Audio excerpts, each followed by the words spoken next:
March 25th, Unified Year 1926, General Staff Office War Room. Deep inside the Empire's General Staff Office, in the War Room, it had been 10 days since they'd plunged into combat in the East with the Federation. The map, with everyone's positions scribbled on it spread out on the table, showed how far the Imperial Army had fallen back during that time. It was evident from the repeatedly redrawn lines that the Eastern Army Group's defensive positions had been gradually receding from the border. Of course, the Imperial Army General Staff had been prepared for the likelihood of getting pushed back by the Federation's first attack. They were aware of how immense their enemy was, and they had a plan. Still, the reports from the front lines and the shift of the war showed, whether they wanted it to or not, that the strength of the fearsome attacking Federation army was far beyond what they expected. Which was why Lieutenant General von Rüdersdorf, who was planning their interception strategy, was forced to grumble that he wanted to concentrate more troops in the east. The scale of the enemy is greater than we imagined. The Eastern Army Group has come crying to me. They've given up all their strategic reserves. At this rate, we'll be chronically undermanned on every front. We'll probably have to retreat farther than our initial plan. If you're saying we should have prioritized stationing more troops in the east in the first place, I'll take it. But Lieutenant General von Zetor replied that there wasn't anything else they could have done. The Intelligence Division could use some help, I think. Here's the latest information they rushed over. Zetor continued, exasperated. It's a big army, he said, watching Rüdersdorf's eyes pop at the documents he'd handed him. There are about 150 divisions, and that's only facing us in the east. They have another 25 divisions marching south to Dacia. Intelligence's preliminary estimate was 120 divisions total, but in reality, they have about 50% more than that. There was no mistake in acknowledging the Federation army as gigantic. Zetor himself, as the one in charge of logistics, felt that if the Federation could move such a huge army so fast, its national strength couldn't be taken lightly. The most astonishing thing was the concentration of forces. Due to its vast territory, the Federation had to split up its troops even more than the Empire did. Despite that, however, Zetor was genuinely in awe they somehow managed to commit 175 divisions to one front. They had either tremendous confidence in the security of their other regions or other forces in reserve. The horrifying part is that they aren't even fully mobilized yet. These numbers are just absurd. How many do we have? Rüdersdorf grumbled in disgust. Zetor could only frown and nod because there was a good chance that the Federation army could still expand its forces for one more phase. When the Federation decided to sneak attack the Empire, it had worked to keep its intentions secret as long as possible. As a result, it should probably be said, until the safety canaries sang, despite being on guard against Federation activity, somehow the General Staff had failed to notice it. The Federation had managed to hold back from mobilizing until right before it opened hostilities, keeping its shift to wartime organization hidden from the Empire. With a sigh, Zetor told his friend and colleague the situation they were facing. Things are pretty rough even on the main front in the east. The Eastern Army Group has been strengthened since the Western Front has quieted down, but they still only have 60 divisions. I sent over 5 from the former Entente Alliance front, plus 3 mechanized divisions and 3 infantry divisions from the Homeland Response Reserves, but it's still not even half of what we need. So only sending in the 100 divisions of the Great Army would let us catch a breath. About that, here's the latest report. The situation is apparently not what we planned. What? Rüdersdorf asked with his eyes, and Zetor handed him documents from an envelope under his arm, stating his concise conclusion. Full mobilization is probably not doable. They can move 60. The ideal was 100 divisions, but the Imperial Army could actually offer only 60% of that. Zetor, from the Service Corps, found it exceedingly regrettable, but even that 60% would be made up of divisions patched with new recruits and reserves from the home front. They probably wouldn't be as strong as they should be. 60? Zetor, that's nothing like what we discussed. With 2 more weeks, we can move another 30, but there's no way for the last 10.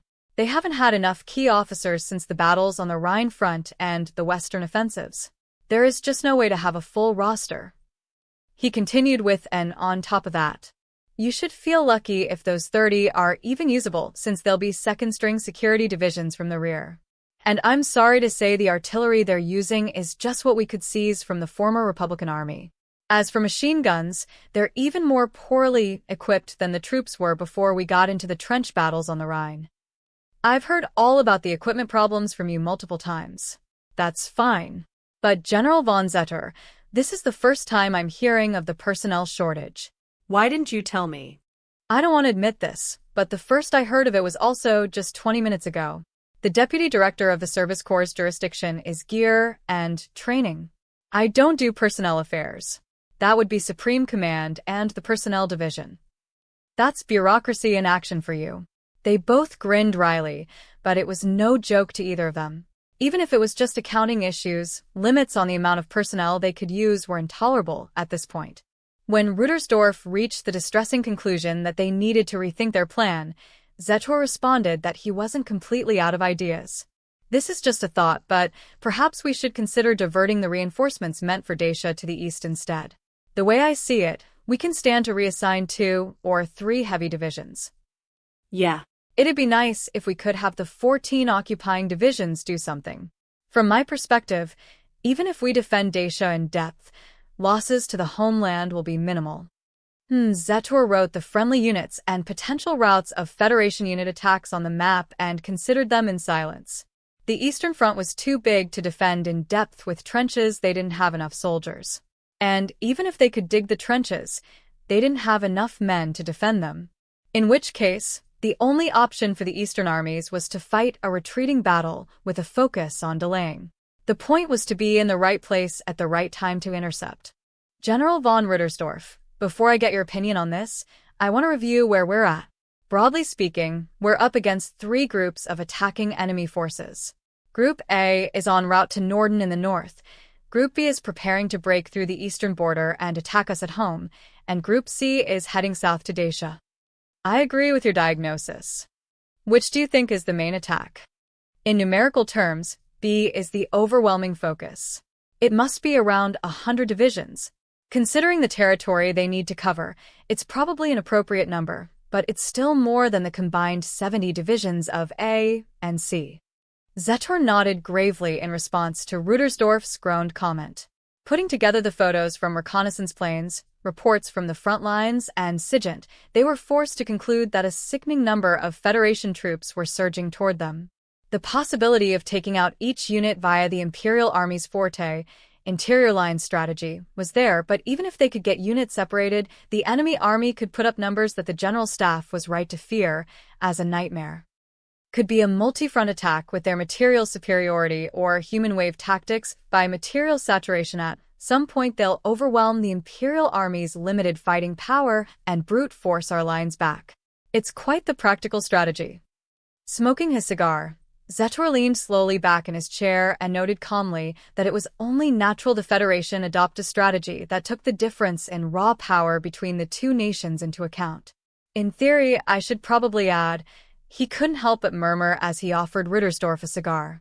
If the Federation army was trained and equipped equally to the Imperial Army, the Empire's lines would probably collapse that very day. But though they grumbled about the surplus of enemies, the troops were fighting an organized defensive battle as they retreated. The situation strongly suggested, and this was another surprise for the Imperial Army, that Federation troops were even more inferior in terms of training and equipment than assumed. Even if the numbers were a giant to threaten the Imperial Army, it wasn't fatal. How can you say that, General von Zetor? Surely you have an idea, General von Rudersdorf. The pair of friends smirked deviously at each other. The confidence and certainty that they could do it filled the air between them. Officers of the General Staff have the nastiest personalities, there's no helping it. It's the typical outcome of a staff education system that seeks only genius. Now then, to discuss things a bit more seriously. In a way, this will be a collection of assumptions we're familiar with, as envisioned by interior lines.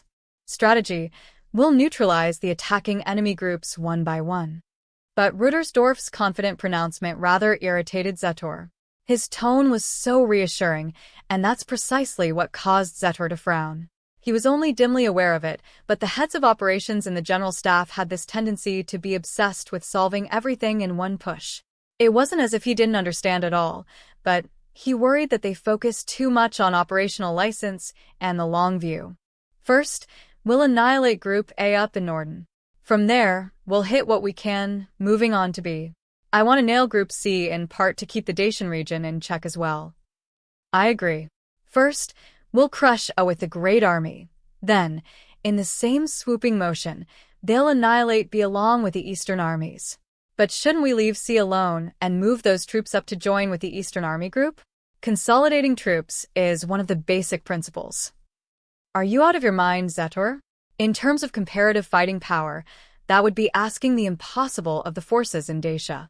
Asking them to make do with half their numbers is one thing, but pull any more soldiers out from under them, and the Dacian front will surely stagnate.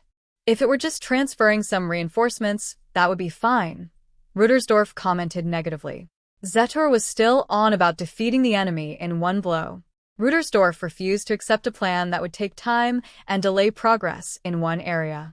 I understand what you're trying to say, but we don't even have the wherewithal to mount an offensive in Dacia right now. I'm sure it's fine if we leave it alone. The Imperial Army proved how mobile it can be in Dacia, even with limited railroads, when it gained control of the country in the first place, didn't it? Most of the horses we used for that were lost somewhere in the Republic. You know we don't have horses, Zetor pressed. It was the same thing he had told him any time they were executing an offensive on the Rhine. He had only just barely been able to secure supplies by requisitioning horses from every region and running them into the ground. You could look all you wanted, but you wouldn't find any extra horses around. We only have very limited infrastructure on the Dacian front. It doesn't compare to home. I agree that given the circumstances, we should be fighting a mobile battle of interception on the eastern border, but what about sticking with mainly delaying combat in Dacia? We should be able to buy time if we defend our positions and draw them into a trench battle. For the Imperial Army, designed as it was with interior line strategy in mind, a long-range attacking battle would be a huge burden. It was already too hard for them to move in regions where the railroads weren't properly maintained. That's why he had to say these things that the heads of operations wouldn't like. Zetor, are you serious? Of course. It's the only way. He continued assertively, choosing words that accurately conveyed his intentions. Delaying combat, attritional containment, and solid lines. I believe this is our only realistic option in Dacia. I beg to differ. In fact, as someone working in operations, I won't even beg. For starters, the one in charge of the operation would never accept an option like that. The reason being? He spoke slowly and turned to look at Rüdersdorf with a sigh, waiting for the counterargument he knew was coming. Zetor, I'll be frank, since this is you and me talking here. All right. The key to interior line strategy is the strategic leeway to move manpower as flexibly as possible. Should we continue to leave enough troops down there to pin down a mere portion of the Federation Army? The answer is no, no, no. We can't allow men to be wasted like that. Though he nodded at, you understand that, don't you? Zetor was nonetheless compelled to voice his argument. He himself had once been part of the operations organization. He understood where Rüdersdorf was coming from, the fear that troops might be stationed inefficiently, the necessity of securing the initiative. Interior line strategy is, in the end, a craft that involves working out every trick in the book to run as safely as possible over thin ice. Optimization by eliminating even the slightest uncertainties or waste. These basic principles had been thoroughly beaten into all staff officers' heads, so Zetor understood so much it hurt they were a part of him. But he also understood logistics. You're not taking the infrastructure deficiencies seriously enough. The railroad department is going crazy about how badly maintained the rails are. If we assume a scorched earth policy using air and mage units, we won't need that many. You want us to allocate air forces to a scorched earth battle? Absolutely not. I want to focus our usage of the fleet on pinning down Group B in the east, especially. Taking into account the differences in fighting power, we should be able to crush the Federation's eastern defenses instantly if we consolidate our air forces there. Having air forces in Dacia would not be a waste. I'm not taking defense of the Eastern Front lightly, But can't you even spare the aerial strength to escort a bomber unit? Protecting the east versus burning Dacia down to stagnate the lines. The key to either plan was air forces, and the general staff had a hard time deciding how to allocate them because all the fronts were so desperate to have them. What made it more difficult was that it wasn't a simple debate of how many soldiers to deploy. In any time and place, military men worry about new weapons. That is, there are always meandering discussions about how to use them. Just as Zetor and Rudersdorf couldn't agree on how the air forces should be used, it was a troublesome debate in general. I'm not averse to considering the Service Corps' requests, but do you have any idea how much our entire situation will suffer if we put in the effort to knock them out one by one? Time, Zetor. We don't have time. We already have the depth on the eastern border to fight a delaying battle, don't we? That's why we have a national defense plan and border control. It's certainly not impossible to use air forces to slow the enemy down. Zetor, I don't deny your view, but from mine in operations it would be hard. The entire army along the border has shifted to delaying combat, but the material disparity is huge. It's too big. Rudersdorf's opinion that air forces should be allocated for air defense missions and gaining command of the sky to support swiftly operating ground forces was correct in terms of attempting to optimize a definitive battle. But Zetor's rebuttal wasn't wrong. Air forces could cooperate with ground forces, but they were also plenty capable of achieving things on their own, especially when it came to putting a halt on an advancing enemy army. Their discussion was going nowhere, but that was where their discussions usually went. That was why when Rudersdorf muttered, "Good grief," it represented the true feelings of the heads of operations. I keep thinking, well, if half the ones in Dacia were amateurs, if they were imbeciles, we could probably rout them from head-on. That would be impossible. True, the Federation Army isn't highly trained, but they still rank as a leading power. We won't be able to repel them with border security-level personnel and equipment. I know. I guess our only option is to draw troops from the Great Army and other groups to surround and annihilate them, render them powerless. That's why I want ready fighting power. I'll be blunt. I don't care where you get it, but I want more troops. I'm pretty sure I already sent you the list of what's available. Zetor emphasized that he couldn't give him any more. But Rudersdorf ignored him and barreled on, describing his own circumstances. I need you to squeeze harder. General von Zetor, you have a pool of units and reserves in your jurisdiction, don't you? You've got to be kidding me. That's the instructor unit and the evaluation unit. I don't even want to use those to defend the capital if I don't have to. Are you saying we should throw units engaged in training and research onto the front lines? Or did you mean someone else? The only other units we have are cadets. Are you telling me to accelerate children through their unfinished training and send them to the front? Homeland defense should take priority. I believe we should get as many reinforcements for the Eastern Front as possible. Rudersdorf, I don't disagree that Homeland security should be our top priority, but if you'll allow me to be frank, you're putting too much emphasis on driving out our enemies. The Homeland is going to lose its strategic flexibility. There's still the possibility of a Commonwealth counterattack in the West. Zetor continued with the same severe expression. I know you know that, compelled to relay the changes occurring on the Western Front. The Commonwealth Army isn't just a papier-mâché tiger anymore. Those numbskulls in intelligence barely catch anything, and even counting just what they found, there are already 50 divisions conscripted and trained. If you add the remnants of the Republican Army, the Commonwealth's colonial forces, plus voluntary soldiers from self-governing territories, that's another 20. It was too dangerous to disregard the Commonwealth's rapidly growing fighting power. The troops garrisoned in the West were fierce Rhine front vets, but their strength couldn't be guaranteed given reorgs and reinforcements being sent east. They weren't in a position to be sleeping easy.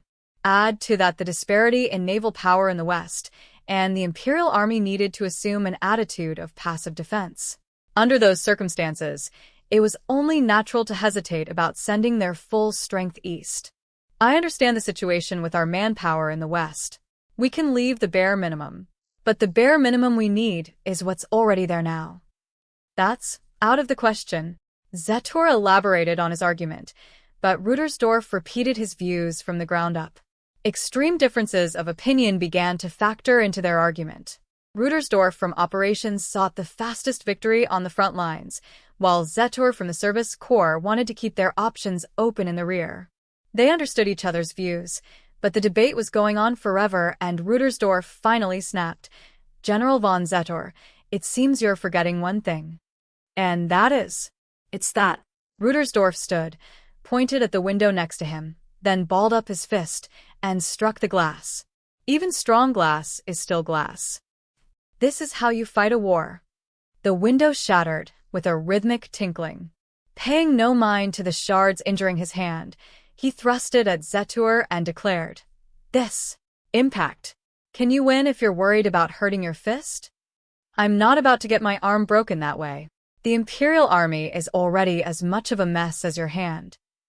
Zetor was as matter-of-fact as ever, but Rudersdorf sniffed at him. "Huh, then what's the problem? I'm plenty capable of boxing with this arm." "Sheesh, thinking like a barbarian as usual, I see. And Professor von Zetor is still around, too, isn't he? Why don't you resign and hole up in a research office somewhere?" Rudersdorf didn't hesitate to press Zetor, who had been mercilessly teased for his self-possession and sober honesty, telling him their only option was to act. They had known each other for a long time, which was why they understood each other so well. Old friends are the most troublesome kind, huh? Well, if you go that far, it's hard for me to argue back. If Rudersdorf was going to make those kind of remarks, Zetor would have to remove his helmet. "But Rudersdorf, it's still my duty to warn you." Prefacing with an offer of cooperation, Zetor re-established what exactly the unpleasant situation with logistics was. "I understand what you're intending with this operation, but there are limits. I'm speaking from the logistics perspective, so I need you to hear me out on this. If we can't secure air supremacy, supply lines to Dacia will be unreliable. If the Federation Army finds a weak spot, like the 203rd Aerial Mage Battalion did, they could take out our supply depots. The Federation's air power hasn't changed. They've been functioning particularly poorly ever since officers of the previous rule, including aerial mages, were purged. Are you mixing up supply depots and fortresses? They're piles of flammables like ammo and fuel incredibly vulnerable to air strikes." Rudersdorf's look said, "I understand, but can't you do something about it?"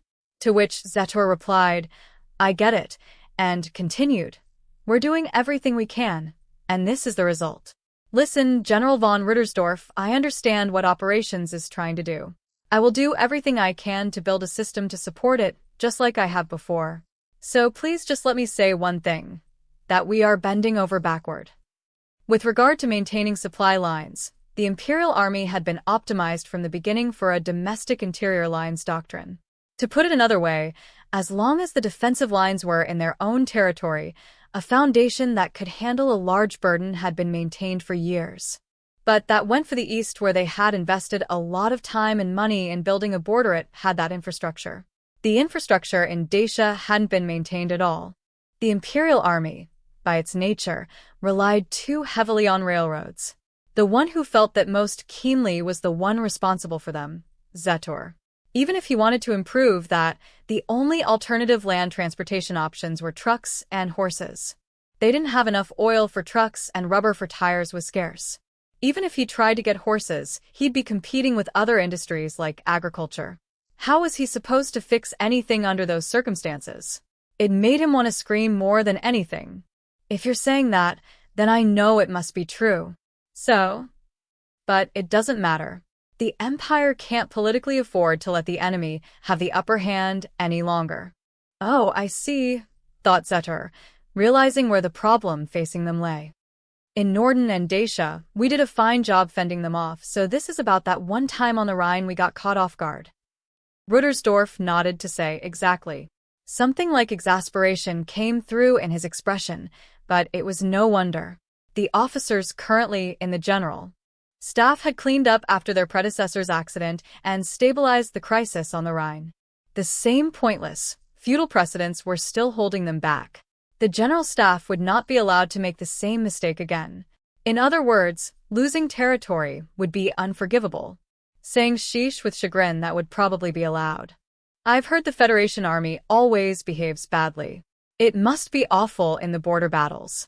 Insane rumors from evacuees who didn't flee in time are practically the only topic of conversation in the palace. In the palace? Are you certain? I just want to make sure. I guess they made their way to high-ranking government officials, mainly beginning with the ones from the east. Zetor will be branded as useless fools who can't even protect our own people. In response to Rudersdorf's warning not to ignore political factors, Zetor expressed his understanding but replied that war was war. We can ignore that. We're not fighting to receive good reviews. I think we need to make good use of our military might before politics intervenes. Soldiers don't need to be involved in political decisions, right? The opposite is also true. We're all doing our best, so I don't think we should get in one another's way. Only Zetor would make that statement. As a military official, he valued mutual trust among bureaucrats. He was also a soldier who valued practicality and reason. To put it another way, he made a mistake only rational people make. He naively believed that no one with half a brain would even think of something so stupid. I think there's something I should tell you. What's that? Several people in government are saying that your 203rd Aerial Mage Battalion went overboard in Moskva. Watch out for your critics in the rear. Which was why he didn't quite understand the severity of what Rudersdorf was saying. Ah, right. You knew? No. Your Colonel von Lergen was saying something similar. She was a bit too talented of a magic officer, but he still couldn't really understand what they were getting at. Zetor replied with a wry grin and a nod. I can understand being anxious about her, though. I don't deny that her actions can seem excessive. There, he recalled that she was rather indifferent to how people interpreted her actions. Major von de Geerchaff is, for better or worse, overly accustomed to the military way. It's no wonder other people have trouble understanding how she thinks, young though she may be. The military forms the sum and total of her life experience. Major von de Geerchaff is by nature a brilliant magic officer and a genius general staff officer. If she deems something necessary, then I trust unwaveringly that it is an appropriate use of military strength. You know how talented she is, Rudersdorf. In the military realm, yes. What's tickling your funny bone all of a sudden, Zetor? I thought the same thing, that she's a mad dog. But now I think her specialty is actually strategy. She understands politics and can also use military force in a rational way. Really, she's an ideal general staff officer. He muttered, wait, that's not it, and added, or rather, inasmuch as she employs violence correctly, ever loyal to raison d'etat, Major von de Geerchaff is perfect. In another 10 years, I'll probably be preparing her a section chief position in the service corps, so she doesn't get snatched up by the operations division. Actually, for a child who knew nothing but the army, she was surprisingly intelligent. She was probably so capable that he could leave things to her and rest easy. More than anything, her wealth of combat experience plus her natural preoccupation with winning and losing on the strategic level rather than the tactical level made her ideal as a general staff officer. He was being serious when he said he wanted her to eventually walk the path of a proper member of the general staff.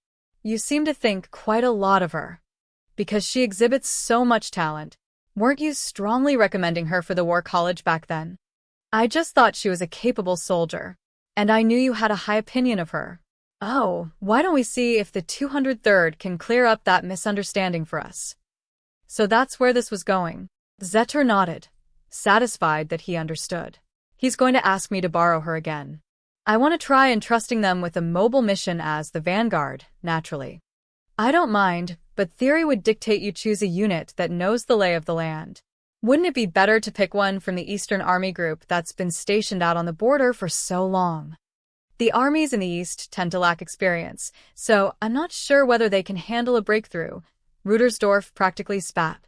And Zetor agreed. That's true. With this, the 203rd will have been active on all the fronts, right? I really appreciate this, General von Zetor.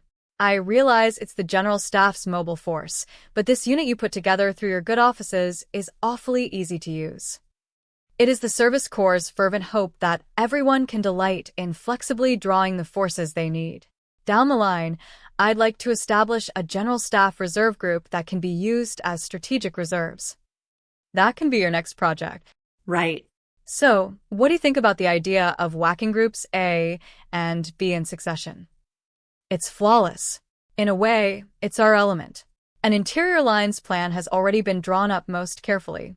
We even have our rail timetable requests ready. In response to Ruttersdorf's "Leave it to me," Zetter gave a slight nod that meant, "I'm counting on you." The longtime buddies were bound by the belief if anyone can do it, he can. No other words were necessary. Well, you work fast. All right, I'll go tell the railroad department to do the impossible, so you find me a box of candy or something for them. March 26th, Unified Year 1926, Imperial Army Eastern Army Group Temporary Camp 21. After the Moskva raid, the 203rd Aerial Mage Battalion spent about 10 days in unconventional combat, then triumphantly re-entered an area under friendly control. A hero's return. The moment they reached the base, the rear personnel waiting for them gave a toast and deafening cheers. The victory celebration was the place to be, so much so that base command even dropped by with one of their favorite bottles. But what delighted the battalion members more than anything was that their superior tacitly approved of them partying. Major von de Geerchaff normally required adherence to regulation, so strict it's as if the rules were alive. After proposing a toast as a formality, she readily made her exit, claiming she felt suddenly indisposed. "This will definitely take longer than 24 hours to recover from," she calmly declared, adding, "Don't wake me up for anything that isn't military business." The battalion took the opportunity to toast their commander's health and drain bottle after bottle. Captain Weiss, with his usual sense of self-control as an officer, was on duty, which meant that, to put it bluntly, all the officers but him wholeheartedly enjoyed a reunion with their beloved beer. And so they dreamed of peace in their cozy beds, or rather, they were supposed to. Sound sleep in a warm bed. It took only half a day for that tranquility to be shattered. All units, up and at 'em. By the sound of a bugle and that adorable yet fearsome voice, all members of the 203rd Aerial Mage Battalion grew accustomed to within a few days of joining. Thus, when Major von de Geerchaff's longtime fellow soldiers, Captain Weiss and First Lieutenant Serebryakov, jump up, grab their gear, and hustle to battalion headquarters, the unit is prepping for combat whether they're hungover or otherwise indisposed. "Battalion, gather up. Gather up, troops." "Captain Weiss? What's all the noise?" "There you are, perfect, Lieutenant Grants. Round up the battalion on the double." But, catching sight of Grants, who is still half asleep, and Weiss, who must have kicked him out of bed, Tanya is furious at the state of her officers. It's true that she told them they could drink as much as they wanted. But Grants apparently has a weakness. He's an officer, but he'd been sleeping curled up with a bottle. Even if that's just where he happened to pass out after enjoying the victory celebration, he's got a lot of nerve if he's still out of it. "Lieutenant Grants, I thought I trained you on the Rhine front, but it seems like it wasn't enough. You're getting re-educated." Major?" "Drag everyone out of bed. 15 minutes. The briefing is in 15 minutes. "Why, yes, ma'am." The piercing intimidation in her eyes must have alerted him that this was no normal state of affairs. Though still groggy, Grants has the brains to leap to his feet and acknowledge the order. "I'm leaving this up to you, Lieutenant." "Understood. Lieutenant Serebryakov, emergency contact from the government. I want you to pick up the documents from the Eastern Army Group. If you bring them this, they should hand them over. Right away." "Excuse me, then." Grants runs off in a panic, and Serebryakov jogs briskly away. "Well, they've grown into people I can use. You can't create talented people overnight. Which is why we have to get through this crisis with who we have on hand. I sure have rotten luck with people pushing their problems off on me. We've received a general notice regarding the situation in the East, as well as standby orders from the General Staff." Tanya's inner feelings as she pores over the map with Weiss, grouchily sipping ersatz coffee at battalion headquarters, match her expression exactly. Since the war started, they've switched from delaying defense in the East to a retreating battle, looking for an opportunity to counterattack. So the front lines falling back is, permissible enough. But the problem is the speed and pacing. If you asked me if the front lines should fall back exactly as far as they are pushed, I'd really have to wonder. The eastern border sure is a mess. There's nothing we can do about it. It's a matter of course that even the Eastern Army Group would have to retreat in the face of this quantitative disparity. I had some idea before, but the Federation Army is really just huge. Yes, it makes you wonder if communists grow on trees. Still, they sure managed to scrape together a pile of soldiers. She and Weiss are grumbling about a report on the current state of the war that has just come in. As far as we know, the ratio of Imperial to Federation divisions on the Eastern Front is currently 1-2. This is what they mean when they say to overwhelm your opponent with strategy by making numbers your tactics. The Federation Army is far better maintained than we imagined. What a pain, Weiss comments with a frown. But Tanya bursts out laughing. This is what it means to laugh off your worries when you've been overly anxious. Captain Weiss. You're an excellent soldier, but it's because you're an excellent soldier that you seem to be forgetting something important. At his perplexed look, Tanya responds, I don't blame you for not knowing what. You should remember this, Captain. The guys who bring trouble from the rear onto the battlefield have no chance of winning. In the Empire, the General Staff and the government keep their distance from each other, so our army tends to forget it, but a soldier has to have nothing to do with domestic politics. I thought I knew that, but dash. The Federation is a giant with both its arms and legs tied. Poking it in the eyes will be easy. The political commissars oversee things, and they report to the rear, so it's this terrible command structure where no one wants to admit defeat. How bad is it? Probably as harsh as fighting under TIEGENHOFF in the old Imperial Army or being in a unit that reported to General full of Shikuchi. Aside from numbers and firepower, there's nothing so scary about these guys. Of course, those two things require us to be on our guard, but still. And then once the giant with its arms and legs tied can't see, we kill it? We must, before the ties come loose. Just then, a subordinate's voice requests permission to enter, and Tanya looks up with an O. She calls toward the entrance that he should enter, and the messenger soldier tells her that Grants has finished rounding up the troops. Tanya responds with a good and orders to have them stand by to sortie. I'm glad things are going smoothly, but still, she murmurs to herself. As she watches the messenger turn on his heel and leave, Tanya's focus is to gain an understanding of the situation by the time orders come from the General Staff. When fighting communists, it's best to be prepared. Major von TIEGENHOFF. Dispatch from the Eastern armies, it's urgent. But her train of thought regarding the documents at hand is interrupted when Serebryakov returns practically shrieking her report. What is it? The 3rd and 32nd Divisions, the rear guards for the Eastern armies delaying combat, have been surrounded in TIEGENHOFF and need help breaking free. Give me the map. I want to check the war situation. But in comes a messenger from command. Major von TIEGENHOFF. I have your orders from the General Staff. Prepare for a mobile mission and form up for a long-range advance. Thanks, got it. With that brief reply, Tanya snatches the message up, runs her eyes over it, and realizes she's caught between a rock and a hard place. Wait a second, Lieutenant Serebryakov. Yes, ma'am. Before her quiet subordinate, Tanya silently considers the situation and her cards. I want to turn down the rescue request, but if there's a combat mission waiting from the General Staff, then the important question is whether the rescue can be used as an excuse to get out of a more strenuous task. If I'm going to get run around and overworked either way, I might as well keep it to a minimum. Now here's the question. Is rescuing the troops surrounded in TIEGENHOFF a good enough reason to skip the mobile mission? For a moment, she is tempted, but after considering it further, Tanya shakes her head. Her conclusion is that, for one, it's not possible. If it's about saving the entire army, she knows that a couple of friends in harm's way won't stop them from ordering her battalion back to do the bigger rescue. Saving our friends in TIEGENHOFF is important, too. Yes, Major. But the General Staff has ordered us to prepare for the operation and to sortie as soon as possible. Be it Lieutenant General von Zetor or Lieutenant General von Rüdersdorf, the generals of the General Staff may try to avoid adopting a policy of minimizing harm, but they aren't the type to actively eschew the idea. The reason they hesitate to accept losses is a moral one, and they aren't the type to get so emotional that morals trump the needs of reality.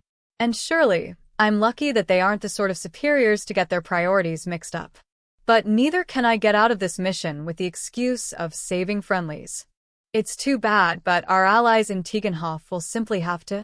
Weiss sounds contrite, but urges the difficult conclusion to abandon their fellow soldiers, when Tanya reemphasizes, wait. If that's what the General Staff is ordering, then we either ignore the request from the Eastern Army Group to rescue the two divisions or refuse. Thinking responsibly, the latter is probably the proper thing to do. But one thing is bothering her: TIEGENHOFF's location. As far as she can tell on the map, the town where the two divisions are holed up is in a very interesting place. The more she looks at it, the more it looks like key terrain. 10. This location sure is interesting. But it's so cut off from everything. TIEGENHOFF is a bit isolated, isn't it? Weiss's remark is correct. TIEGENHOFF is a city in the rear that the troops retreating from the eastern border just happened to hole up in. Well, the lines were being pushed back farther than the original defense plan, so it was probably impossible to expect them to establish a staging point around here. But the location isn't bad.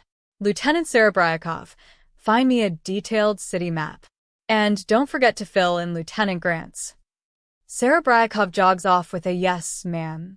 And while her adjutant is fetching what she's been asked for, Tanya turns back to the map to try to get a better understanding of the situation. It's what you see here, Captain Weiss. As long as the General Staff doesn't intend to make this a total retreating battle, don't you think TIEGENHOFF will become a life-and-death position? You're right. But assuming it's already under heavy siege, it'll be difficult to rescue those troops. TIEGENHOFF is an easy city to defend because it's on a river, and it's also near the sea, which is handy. On top of that, it has some distance from the border and is extremely close to a transportation hub. At one time, it must have been on a trade route from a port city. Like this, it would be easy for the city to receive maritime support, and it would put pressure on that transportation hub everyone would be scrambling for in a mobile battle. I can't have you forgetting that our fellow countrymen are trapped there. Imperial soldiers as well as civilians. TIEGENHOFF isn't a Federation city, you know. I'm sorry. Practically speaking, Captain Weiss, you make a valid point. They are definitely surrounded. But allow me to point out something else. TIEGENHOFF hasn't fallen yet. The two divisions are able to expect some degree of support from the rear, given that a city of their own country is under siege.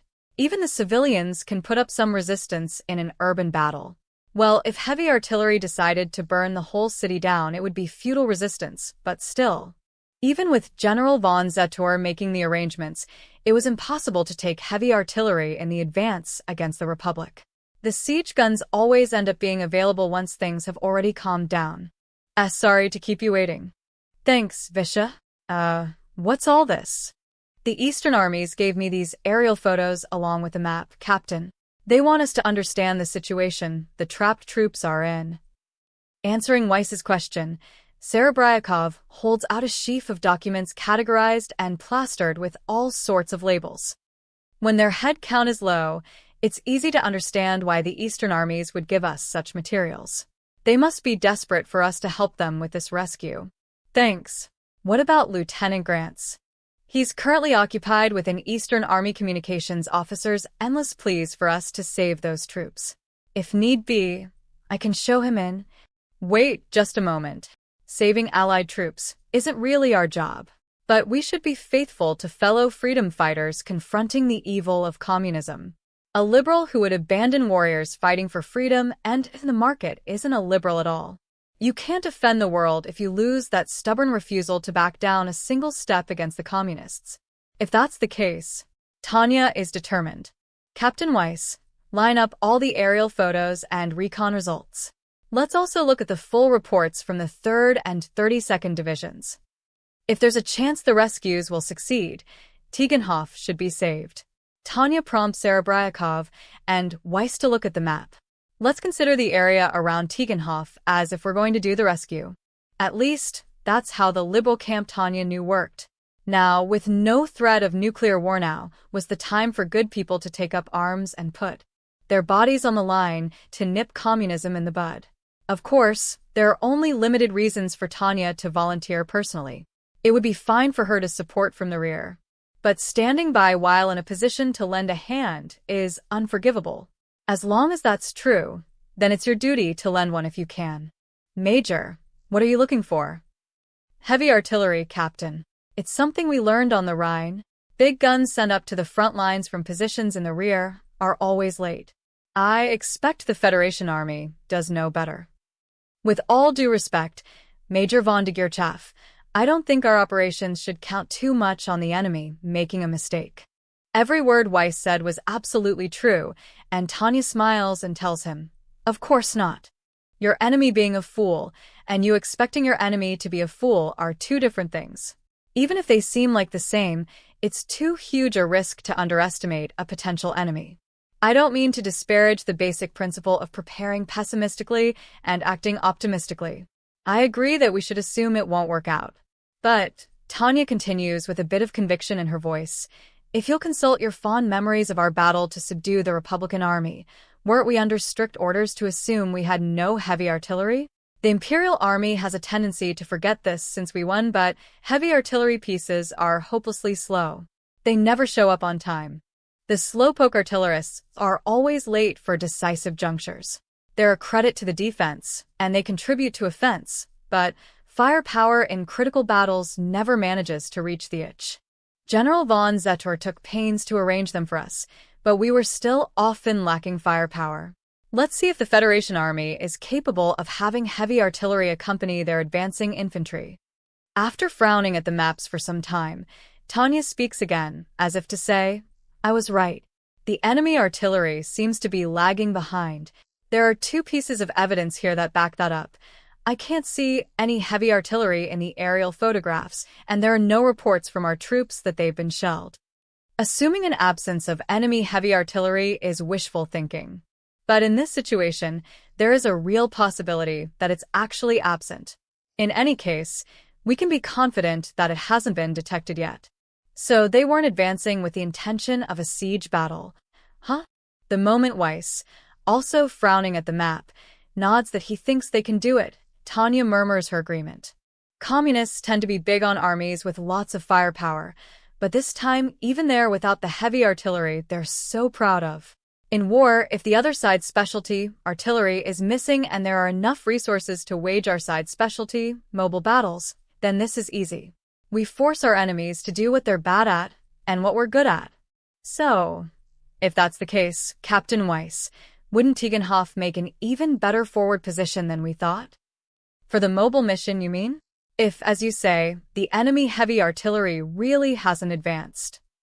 Tanya and Weiss murmur that they can hit the city, but then Serebryakov, who has been paying them no mind, her attention silently focused on the map, speaks up with an argument for caution. Please wait.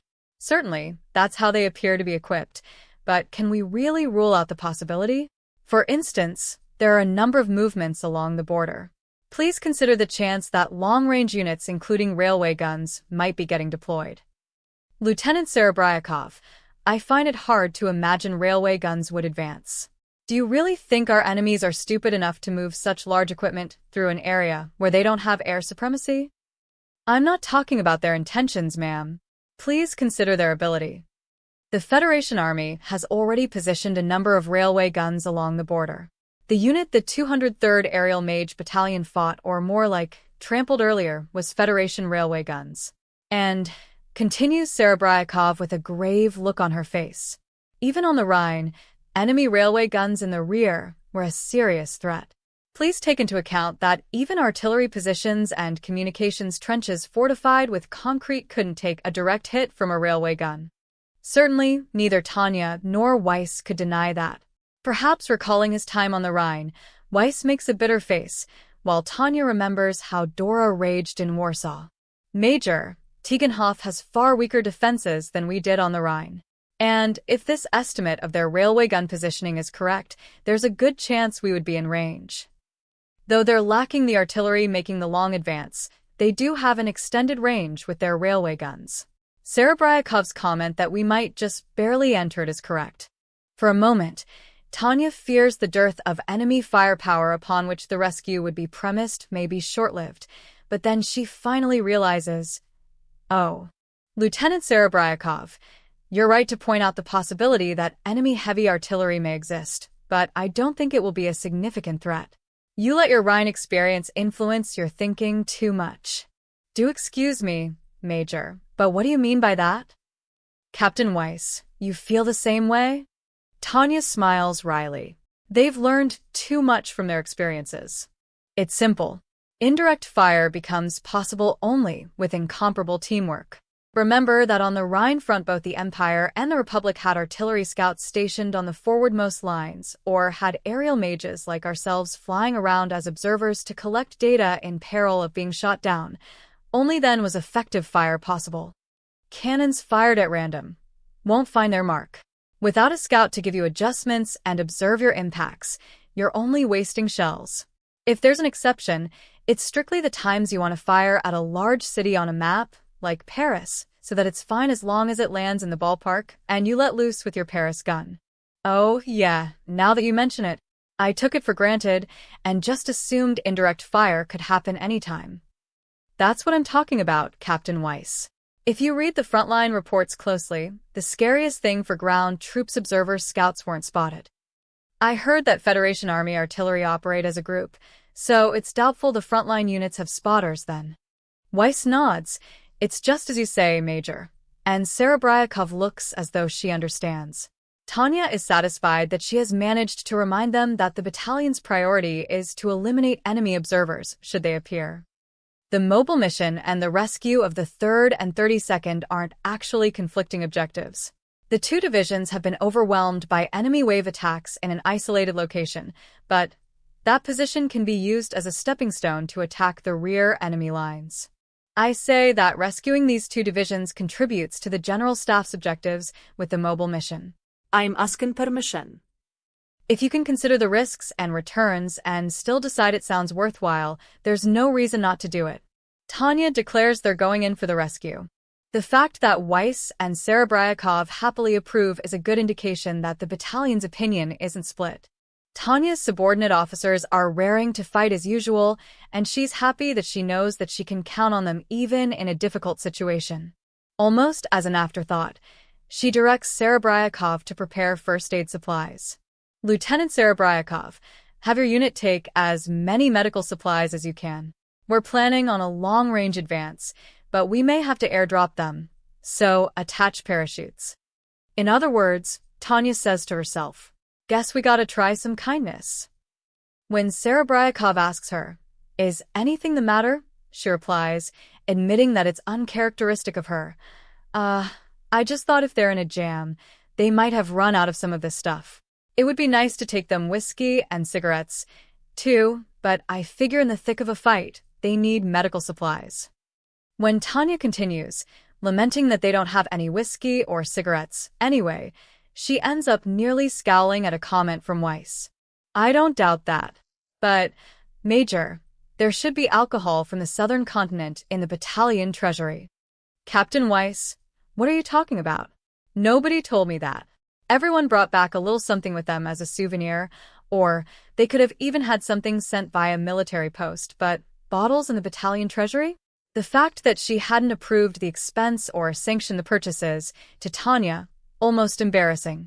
A member of the battalion won it in a poker game at the headquarters of the staff of the Southern Continent Expeditionary Forces, so I've been holding on to it. And it's just the kind of thing you'd expect HQ to have nice stuff. You'll have to excuse me, Captain. I thought you were the serious type who wouldn't even touch gambling. Upon receiving Tanya's glare that all but demands details, Weiss gets a bit flustered and hurriedly says, actually, it was Lieutenant Serebryakov who won it. What? Is that true? I was just playing for fun. She bows and explains that she somehow won big, and she took the alcohol because of the general mood at the time. She didn't have anything to do with it, so she tossed it into the battalion treasury. Since they're dealing with an emergency, Tanya shelves the issue for now but is forced to make a mental note to talk to the troops later. That'll be for after we complete this rescue mission. In reply to Tanya's, The Eastern Army Group assists with weapons and ammunition, which Serebryakov handles. Once Grants and his unit receive a briefing on documentation about the region from the Eastern Staff, Tanya gives the battalion details on their objectives and itinerary. Basically, we're delivering hope. When she finishes telling them that, the veterans are all pumped, as expected. "Let's do it," they shout aloud, and implicitly they cry, "If our troops are in trouble, we'll run to the rescue." That's what mages live for. Their fighting spirit is running high. Normally, mages hate delivery missions because of how much fatigue they entail, but this time it's only natural that delivery should be a part of the mission, so they shoulder the first aid supplies and other goods without a single complaint.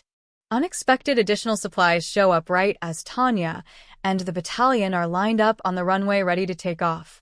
The Eastern Army Group staffers who came to see off the already heavily laden battalion brought bottles and cigarette packs as if they'd just remembered they had them.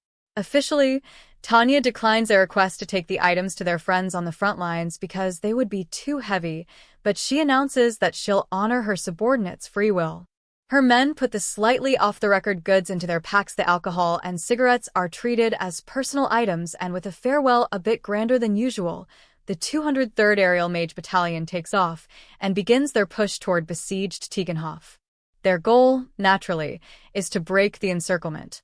Maintaining combat formation in anticipation of encounter battles and invading the occupied area at full speed is a chance for the battalion to apply the search and destroy skills they polished on the Rhine and down south. And so the hammer of this augmented battalion is wielded by the Imperial Army and brought down with all its might on the Federation Army. To get straight to the point, the 203rd Aerial Mage Battalion succeeds in smashing into the encircling Federation Army units with perfect timing. Advance, advance. Cut right through. Tanya roars at the front of her unit, and they begin an anti-surface strike to all but obliterate the units attacking the Imperials, starting with their flank. Ready suppressive fire. Choose your own targets. With one call from Tanya, who's not about to let them engage in organized combat, enemies who appear to be the commanders are, to the last man, wiped out by a mix of scattered explosion formulas and optical sniping formulas raining mercilessly down on the ground. As long as the return fire is sporadic, there's no need to pay attention to it, so the 203rd Aerial Mage Battalion dominates the battlefield, as if they own it. Even a mage in a defensive shell will be shot down if they get careless on a battlefield where bullets are flying. But if the shooting isn't done in a structured way, the chances they connect are thankfully microscopically slim. Kicking apart the Federation Army, now incapable of organized combat, is like child's play to these elites who toyed with the Republican Army on the Rhine front. Major, look. Tanya follows Serebryakov's prompt to see a corner of the enemy army crumbling and nods at the punctuality. Our troops. Great timing. Though surrounded, the trapped divisions were still fit to fight. It was only natural for them to hit the enemy where they were weak. As the friendly mages fly out in response and begin raining formulas down on the Federation troops' heads, Tanya confirms that it's a rout. Act together. Punch through. Pry their lines apart. The 203rd Aerial Mage Battalion concentrates their fire on a single point and supports the breakthrough, while moving into position to join up with the others.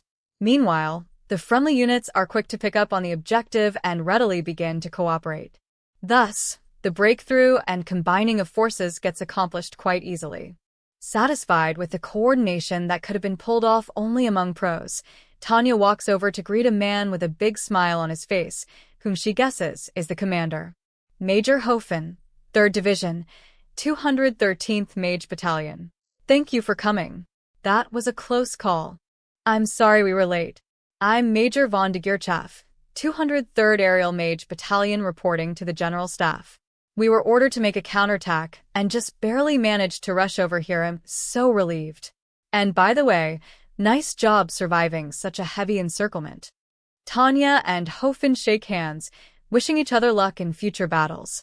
Of course, the exchange is a formal courtesy, but the gratitude and praise are genuine.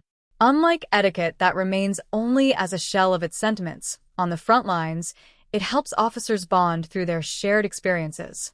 We escaped right before the heavy artillery showed up. I'm just glad we made it in time. In the academy, they drilled it into us that tardiness was not tolerated so much that even just the word late frightens me. Hofen remarks how terrifying it was, and Tanya responds with a comment about how badly they might have been chewed out if they hadn't made it in time. With this exchange, the two officers are still feeling each other out, but both are satisfied with the results. Which way is divisional headquarters? Tanya gets right to the point and informs Hofen of her battalion's situation. It's true that they came on orders to perform the rescue, but now it's more important to prepare for their next operation. Allow me to escort you. We'll be here keeping a check on the enemy remnants, but what about you? We have orders from the General Staff to advance farther. I imagine it so. Those who come after us will have an easier time. After seeing in that fight how skilled your units are, I would say so. Major von de Geerchaff, I'm so grateful to you and your battalion. I'm impressed that you pulled off that breakthrough and saved us. It's too bad we can't treat you to drinks, ma'am, but please allow us to treat your subordinates once you can take a break from operations. He quips with a big grin that they'll protect the 203rd until their mobile mission is over, and Tanya smiles wryly, commenting on his cleverness. Not to be presumptuous, but my units can drink. Unfortunately, when they get a chance to, they down enough to make up for their usual abstinence. They're so hardcore that once, on the southern continent, they downed an enemy transport unit just for beer. I'm afraid you might go bankrupt if you treat them, Major Hofen. Haha, they sound like they know how to party. All right then, all the officers of my battalion will pool together to treat you guys. Drink as much as you like. Every nonchalant gesture he makes is filled with a veteran's tact and wit. A colleague like that is a priceless partner. Honestly, even just one seasoned officer is enough to make things go so much more smoothly. That sounds fun. Oh, this is nothing much, but even Tanya wants to get closer to someone she feels she can get along with. She casually produces the bottles and cigarettes entrusted to them by the staffers as a sign of that pleasant impression. It's too bad you can't have such a tasty drink. Let's both live through this and I'll treat you when you're older. I'll be looking forward to it. Well, I'd better be going. Thanks. I'll be hoping we don't go broke. They part like pros, with an exchange of respectful salutes, and Tanya, with her subordinates trailing behind her, makes a dignified exit from the battlefield. Okay, on to the next job. As he watches her go, sheesh, his expression breaks and he murmurs, so the rumors were true. How did it go, Commander? I never would have thought those dubious rumors about the officer of unknown age were true. Met with the blank stare of his subordinate, he realizes that the man hadn't met Major von de Geerchaff or any of the mages who had come to their rescue. Grinning wryly, he explains what he has seen the presence of a child officer. I met the commander who came to rescue us, and what can I even say? She looked about the same age as my daughter. Come on, you must be kidding. A general staff officer? She has to be in at least her late 20s if she graduated war college. All Hofen can say is that it was what he really saw. True, his subordinate is correct. It wasn't rare for someone out of the academy and war college to be in their early 30s by the time they wore the general staff officer insignia. Who would believe him if he said she looked like his 10-year-old daughter? Sheesh. I guess some battlefield legends have unexpected truth to them. I see, sir. Well, more importantly, we've got work to do. Work. We all fought so hard to drive out these enemies. We're gonna blow them apart before they regroup. March 28th, Unified Year 1926, Imperial Army General Staff Office, War Room. The breakthrough is a success. They did it. It was the report that the Vanguard unit, the 203rd Aerial Mage Battalion, had reached TIEGENHOFF.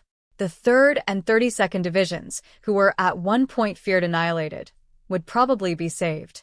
This was what it truly meant. To be thankful for God's protection. What about the encirclement? We're not sure. According to the 203rd Aerial Mage Battalion, they all seemed equipped like standard infantry, apart from a few mechanized units. Wonderful. In that case, we can win. Still, there were probably few people as grateful as Ruttersdorf, Deputy Director of Operations in the General Staff. Whether they lost both the 3rd and 32nd Divisions and TIEGENHOFF along with them, depended entirely on the Federation Army's fire support. But though he braced himself for the worst, as he often did, this time it seemed Lady Luck would smile on the Empire. When they took the lid off the situation, the Federation Army's immensely powerful bombardment abilities were nowhere to be found. We have plenty of shells from Zetor, and we have full run of the rails. Sheesh, at this rate, settling things after we win will be more of a pain than the battle itself. General von Rudersdorf. The 203rd Aerial Mage Battalion did a magnificent job with the rescue mission. All they did was liberate a city under siege, but now, the Federation troops who were going to invade the Empire would suffer arteriosclerosis. The threat of their supply lines being attacked from the rear was a nightmare for officers and men alike. Even a surrounded point could become a base for mounting a counterattack if it could connect with other units. In the vast war zone of the East, that was certainly a lesson learned. It seemed that now that victory was in sight, his tongue was getting a stretch. On top of that, the idea of artillery being allocated for mobile operations he'd been discussing with Lieutenant General von Zetor came to mind. If we can crush the infantry before the artillery gets set up, shit, I keep wishing we had self-propelled guns. Cannons are so slow, they're one weakness. But there's nothing we can do about it. Heavy guns or superior firepower.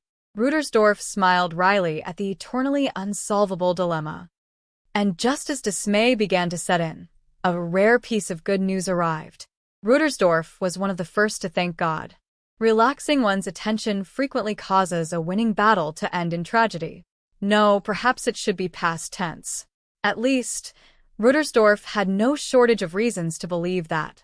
This was a defensive battle making the best use of the interior line's maneuvers anticipated and planned for by the Imperial Army General Staff. But, though only to an extent, they had grasped the signs of their enemy's offensive. I'm surprised at how little there is for a General Staff officer to do in a winning battle. Honestly, being a desk-bound hero is so uncomfortable. It was the same with Norden and the Rhine, but I think I would feel better out on the front lines with the troops. Providing is preventing. It was just a saying, but at the same time, he had a trust in the work they had done to prepare and wait for the results. It wasn't easy to take responsibility for the lives of the troops. Even people who don't like to write letters get used to writing to the bereaved families of their subordinates. It wasn't a pleasant experience. We can only hope for success, and that our losses are few. Yes, General. But some wisely continued. Luckily, our troops have a measure of heavy artillery support now, and the Imperial Air Forces have indisputable supremacy in the skies. We could even borrow some troops from TIEGENHOFF and use them to pincer the enemy, that is, if we need more. Our advantage in firepower is already apparent. They would control the sky, amass their firepower, make the terrain their ally, and resist the enemy who outnumbered them. It was a classic route, but there was a reason it was so well tread. The only problem is the Federation Army's decentralized attack. We imagine much of it has to do with balancing out the attack routes with supplies, but there are also several strange movements that we can't rule out as dissemblance. Ack, what a pain. They could have stayed bunched together and made it easier on us. These bastards and their clumsy tricks. General von Rudersdorf, with all due respect, I should point out that there's nothing incompetent about the Federation's attack plan. Rudersdorf winced because he knew it was true and picked up on the other man's implications. Yes, there's no doubt that the plan itself is trouble. Since the fighting broke out, he could tell the Federation's attack routes were meticulous and prepared with considerable zeal. The practical issue was that they were coming on routes he wished they weren't. Not only was their major invasion following the sneak attack an attention grabber, but the way they were actually going about it was formidable. But you're not taking into account that critical factor, the Federation Army's level of training. It's strange, but this seems like a first-rate intellect devised a plan with no regard for what his troops are actually capable of. The problem was the vague incongruity he felt here and there.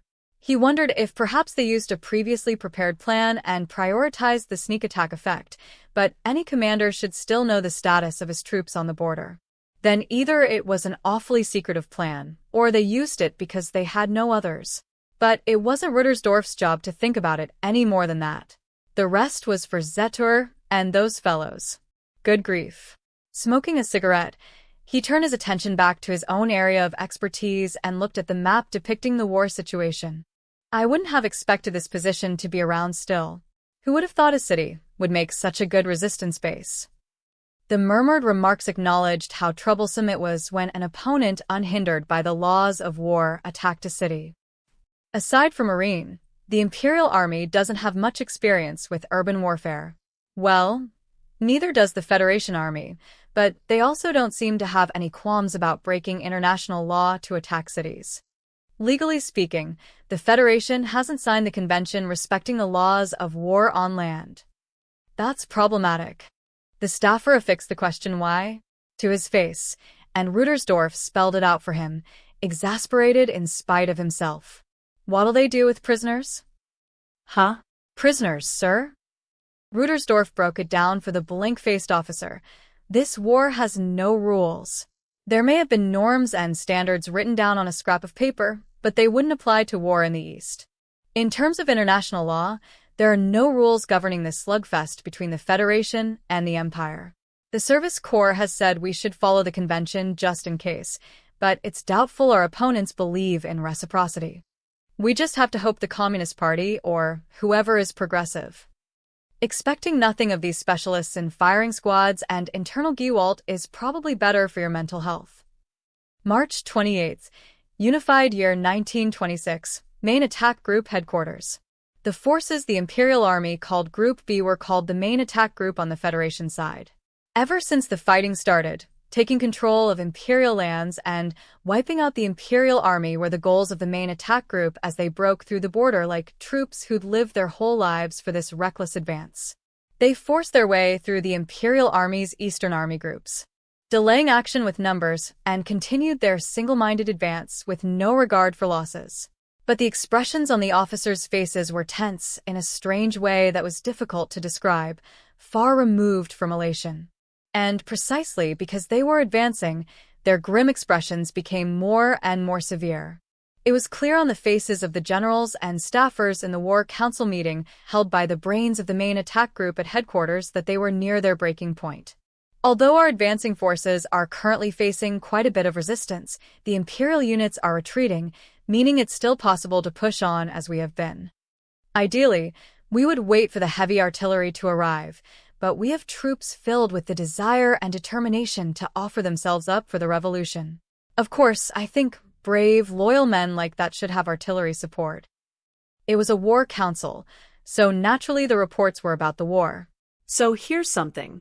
It goes without saying that it's essential to use appropriate wording and keep reports brief, so as not to invite misunderstanding. Even the most hurriedly cultivated and deployed Federation Army officers knew that, even if whether they could implement it or not was a different story. Comrade generals, I beg your pardon, but how exactly is the war proceeding? Just as you heard in the report, Comrade Political Commissar. Actually, they had a tendency to talk too much, and the Federation Army wasn't so amateurish as to allow for loose-lipped high-level officers and political officers.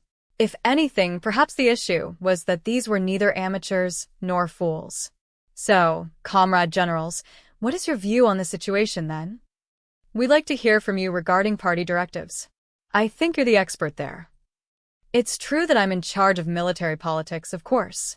The exchange is all very roundabout, with hidden meanings. This council is getting awfully heated. Let's relax a bit, gentlemen. After the trickle of acidic conversation ran dry into an awkward silence, the chairman exercised his wit. Everyone stood as if they had been saved and huddled together, talking among themselves with faces that said, "Sheesh." In whispers, of course. But even now that the War Council was clearly livelier, the conversations were still grim, because everyone was glancing around and knew that the others were sounding them out, too. No, everyone was sighing internally, feeling helpless. The government's announcement that they were keeping the pressure on the Imperial Army had to be a mistake.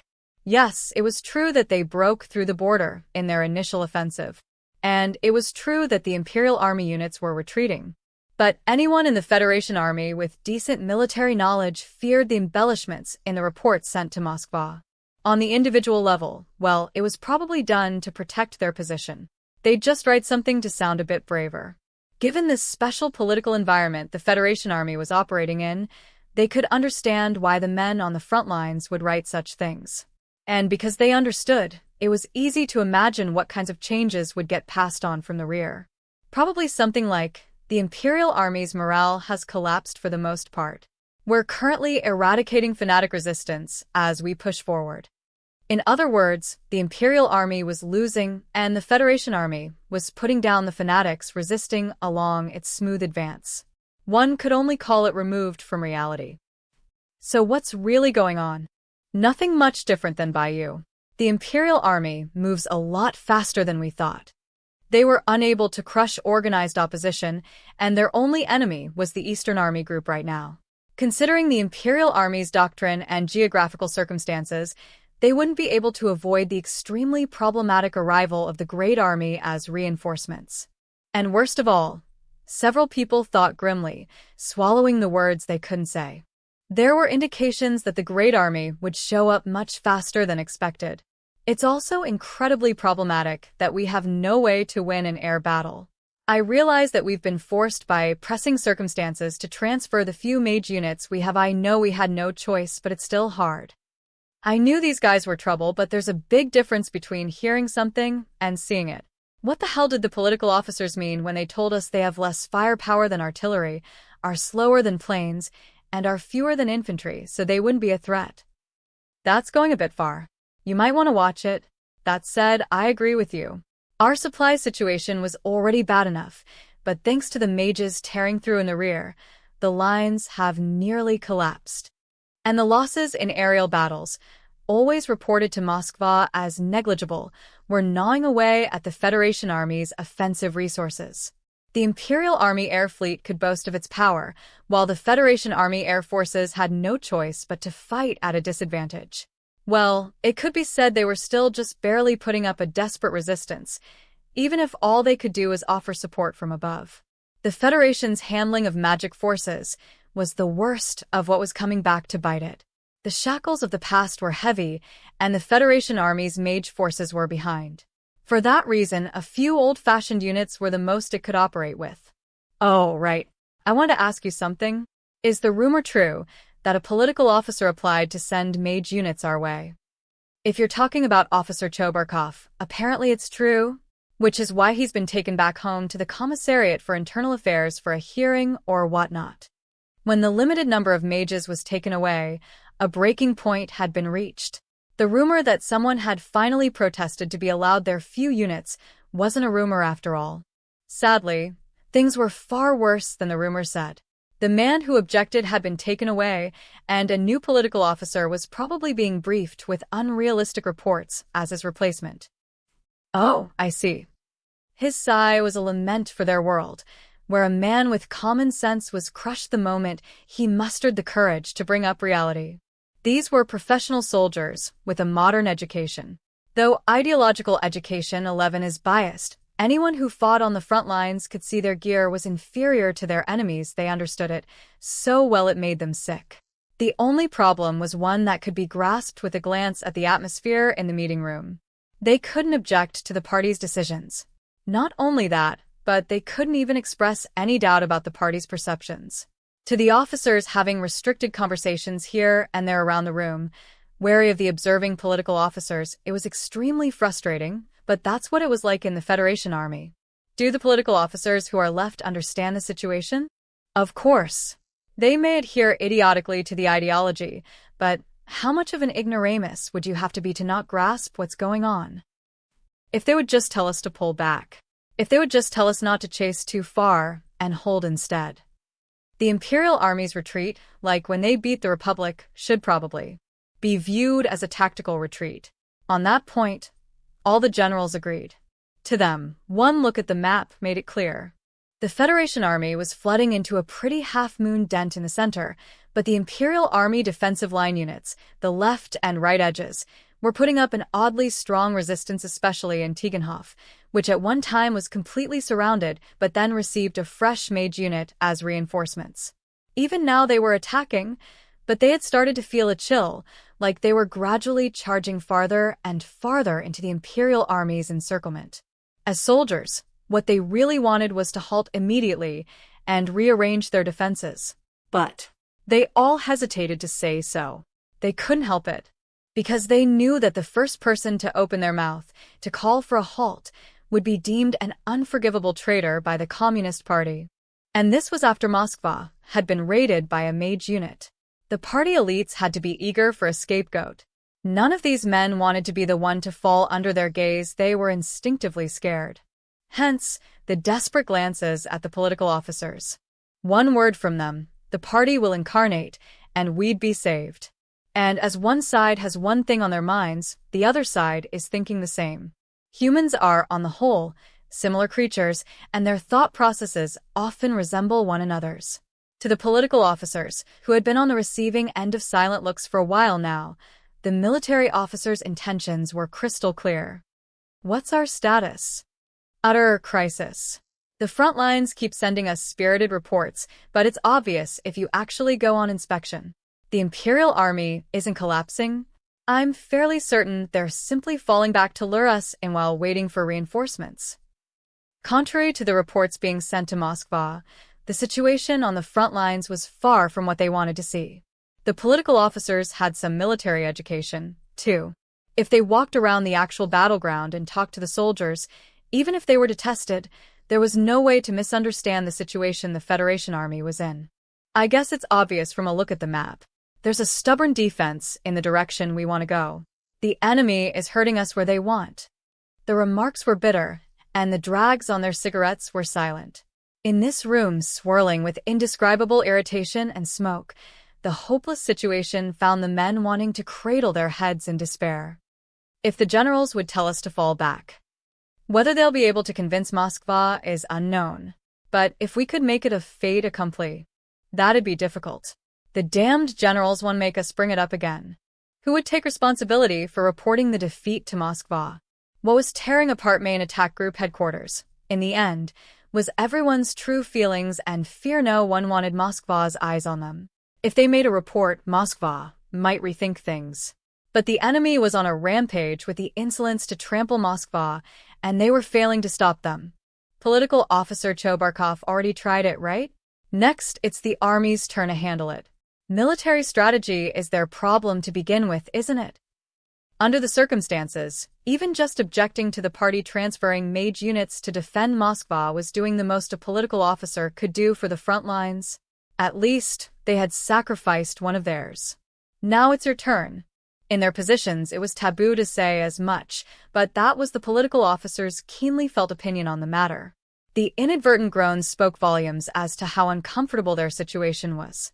To the political officers, the danger of opening one's mouth at this point was clear. But they were also scared of looking like they had no plan. What would happen if the Federation Army continued with these reckless attacks? If the Commissariat for Internal Affairs gave them the evil eye, they were finished. Anyone who could envision the punishment waiting for them if they were defeated had an extraordinarily hard time being proactive. They knew how the apparatchiks and the Presidium thought, which left them with no choice but fear. They writhed and struggled, and then finally, they found a way. There is one bit of good news. The unit in TIEGENHOFF reports directly to their general staff. One of the men going through documents, groping for a plan, discovered a positive report. They found a way to use the information in a report about the enemy chain of command. Directly to the general staff? yes. You'd probably understand if I say it's the unit that did you know it. Let's suggest attacking TIEGENHOFF. If we do it right, we'll avoid the encirclement crisis and prove to the army that it needs us. The same day in TIEGENHOFF, Tanya is literally smacked awake by Lieutenant Serebryakov, who is staying in the same billet as her in TIEGENHOFF. Lieutenant Serebryakov, what is it? An offensive. The Federation Army is on the move. Judging from how pale she is, it's obvious this is no small move. Sensing the crisis, Tanya hurls off her blanket and jumps out of bed. Fortunately, or perhaps unfortunately, there were no children's pajamas anywhere to be found, so she sleeps in her uniform. Her low blood pressure upon waking is annoying, but she has no time to fret about things like that now. Swallowing her cold coffee, Tanya asks some quick questions to get a sense of their situation. How many? According to the air fleet, it's 8 divisions at minimum. What? 8 at minimum. It's an offensive of, with the most optimistic estimate, 4 times their own 2 divisions. Tanya was sure their offensive would be carried out with some degree of numbers, but even she has to parrot back that amount in disbelief. That's way too many. She doubts the veracity of the reconnaissance plane's report for a moment, but then shakes her head. No. A major offensive? If they send that many troops our way at this point, they can certainly protect their flanks. But have they seen through our maneuver plans? If the enemy is changing up their movements, there must be a reason for it. As far as Tanya knows, the rigidity of communist thought and command chain is legendary. That they would abandon their reckless breakthrough on the central lines and mount a major offensive on TIEGENHOFF, off to the side, is completely unexpected. This will leave their central offensive dead in the water. Should we assume if they are transferring this many forces around, there's been an intelligence leak? Well, but they're going so slowly. They must have figured out what we're doing and are moving in response. Anyone can guess that the Imperial Army's aim to surround and annihilate the Federation Army is a maneuver battle. Traditionally, the General Staff can be considered believers in canny, that is, disciples of the double envelopment. It's only reasonable, then, that the Federation Army is on guard against it. Even if there was a leak, Tanya's suggestion of maneuvers with TIEGENHOFF as the base was only just adopted. They must have sensed they were in danger of being surrounded. Man, underestimating the Federation Army as a bunch of good-for-nothings who move in adherence to their inflexible command structure, like the Red Army, was a total mistake. If communists can react on the fly, this war won't be so straightforward. NGH, no time to think about that. How do the rest of the troops see the enemy situation? Both divisions' headquarters have concluded there are signs of a major offensive. Captain Weiss is waiting outside. How thoughtful of him. That my warmonger, 12 subordinates have the delicacy to mind sex differences comes as a bit of a surprise. That said, it's important to act when the time comes. Sorry I'm late. Jumping out of her room and seeing Weiss fully outfitted, Tanya grasps her role completely. I've been informed of the situation. For now, I'm going to Joint Divisional Headquarters. Under the circumstances, I need to confirm what the division commander's plans are. Tanya and her troops are reinforcements that just arrived. Originally, Tanya's battalion had been planning on supporting only the 2 divisions in TIEGENHOFF until further reinforcement showed up. So, if she doesn't figure out what everyone's moves are, this war won't happen. It's irritating, but it was Tanya's mistake to think the enemy army wouldn't act this quickly. She can only grind her teeth at her naivete, laughing at the communists' tendency to be fools. Captain Weiss, while I do that, I'm leaving the unit up to you. Prepare to sortie immediately and be ready to get a jump on the enemy vanguard in the sky. Yes, ma'am. We'll shift into scramble prep on the double. If you feel it's necessary, you can attack without waiting for my instructions. But keep defense of the city in mind when judging how far to go. We're aiming for command of the sky, but don't do any more than intercept. I don't want the battalion taking any pointless losses. Understood, Major. Leaving him with an, I'm counting on you. Tanya rushes over to the Joint Divisional Headquarters of the 3rd and 32nd Divisions and is stuck being shocked again the moment she arrives. Aerial recon shows multiple enemy units made up of infantry divisions on the approach. Astonishingly, the Federation hasn't even bothered with heavy equipment and dares to raid the city with light units. The serious issue, however, is that the defending side has only 2 divisions. 2 undermanned divisions mid-retreat, that is, considering they were practically cut off until the 203rd Aerial Mage Battalion arrived, circumstances are awfully severe. For one, it will be impossible to expect them to have the concentration of force to prevent approaches from all directions. At this rate, we'll be defending from within the city. The majority of civilians have evacuated, but even so, it will be a huge hassle to weather the Federation Army's wave attacks while protecting the remnants. On top of that, the Federation isn't a signatory on several international treaties. The law of war doesn't apply. So our battalion is advancing to defend the city. We'll lure the enemy and engage in delaying combat on the outskirts of TIEGENHOFF. Thus, upon returning to her battalion, though frustrated, Tanya is explaining the unavoidable interception plan to Weiss, Serebryakov, and Grants. Of course, it isn't as if they grasp their enemy's situation well enough to do terribly complicated maneuvers. They'll advance, and by time as they get a handle on things. The modern mage battalion is taking on the role of the traditional light cavalry seems about right. Are you sure? The general staff instructed us to be the vanguard in the mobile battle. If we use up our energy on delaying combat here, the original plan will fall apart. We're not just talking about a breach. The whole advanced base on our flank is about to get swallowed up. We have no choice but to intercept. I think the general staff will understand. Not to mention, Tanya puts on a defiant smile. We can also read this as the enemy sending in the rest of their reserves. If we get through this, all that's left will be to make short work of the Federation army minus their backup. You've got grit, but this plan seems too intense. Whoa, Lieutenant Grants, have you forgotten the Rhine front? You cut loose against an entire corps, forget divisions. This isn't impossible.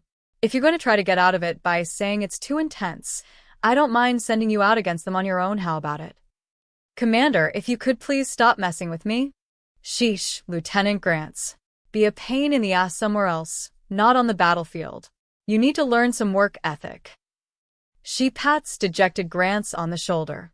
Thanks to him, the rest of the unit finds some humor to chuckle at despite the fact that they're about to face the overwhelmingly huge Federation army. It's good to have that bit of emotional wiggle room. Especially for a difficult job, it's best to have the proper degree of tension paired with the proper degree of calm. Panic will always cause mistakes. All right, battalion. As usual, we're going to get in the enemy's way. You learned this at school, the part about aggressively doing things your opponent hates. After all, Tanya grins before continuing. I'm a good girl, you know. Naturally, I take the initiative to do what others hate. You've hit the nail on the head, ma'am. Right? Okay, Captain Weiss. This operation is go. Our opponents in the Federation army are more flexible than we thought. Now then, shall we see what they can do? The communists are outstanding opponents. So no carelessness, no extraneous thoughts. We've got to kill them in order to never be bothered again and to make it safely to tomorrow morning. These guys kill for their ideology. We can't lose to idiots who don't know the harm principle. With renewed enthusiasm, the 203rd Aerial Mage Battalion takes off and advances to meet the approaching Federation units. Before long, a unit that seems to be the vanguard comes into sight, but Tanya is incredibly confused. What the dash? We're this close, and they still haven't sent up their aerial mage units. Her grumble sums up the reason. When she turns to her adjutant, Serebryakov, who's on lookout duty, she gets a head-shaken answer. Lieutenant, we aren't over Dacia, you know. I understand what you mean, but Major, I'm not detecting anything. Are you picking anything up? No, she replies, but she's so taken aback that the word lacks strength. Still, Serebryakov, with an equally mystified look on her face, must feel the same way.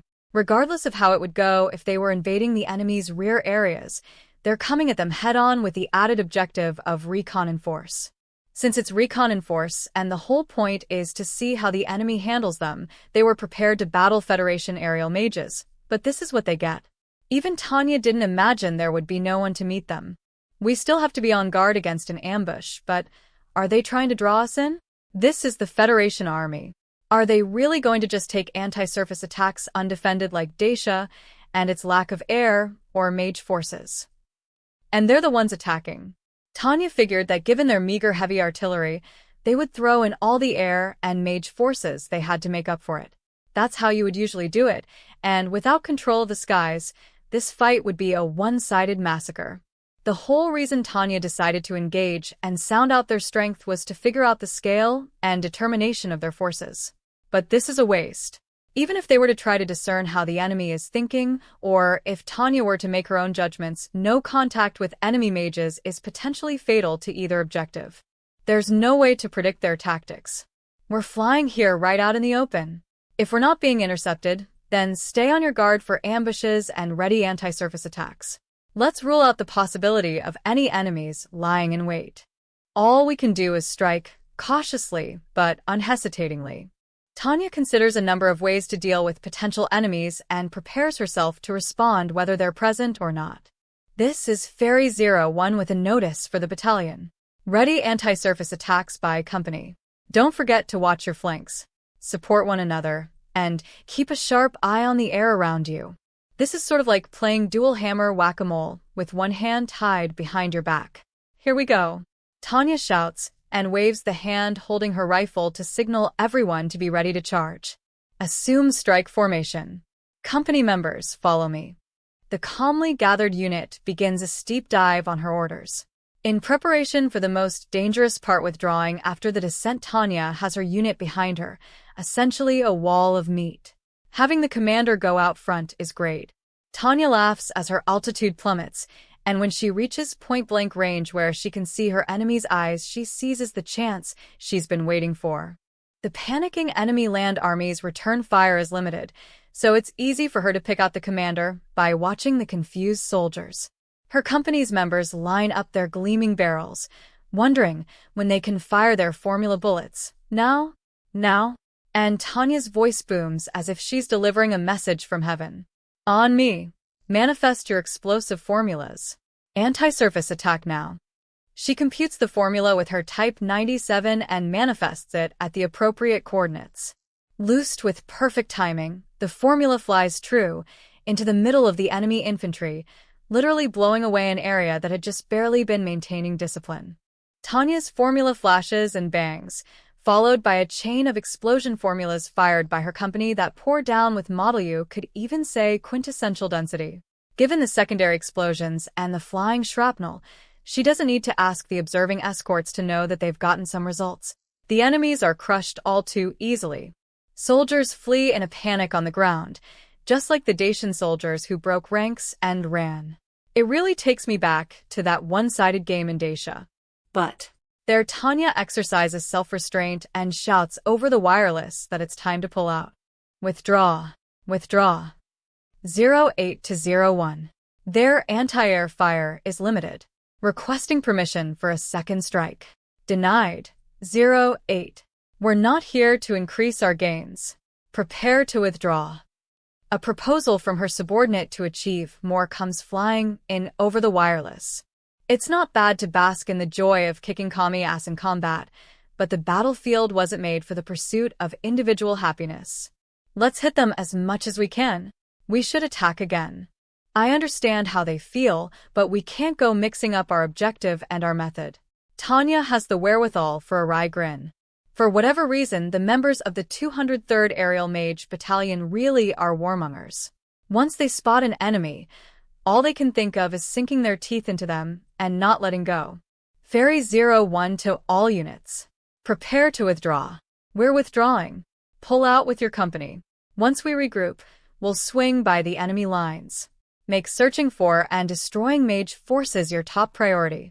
She shouts not to turn around as she looks out for anyone in pursuit, and when they regroup up in the air, she checks everyone's gear.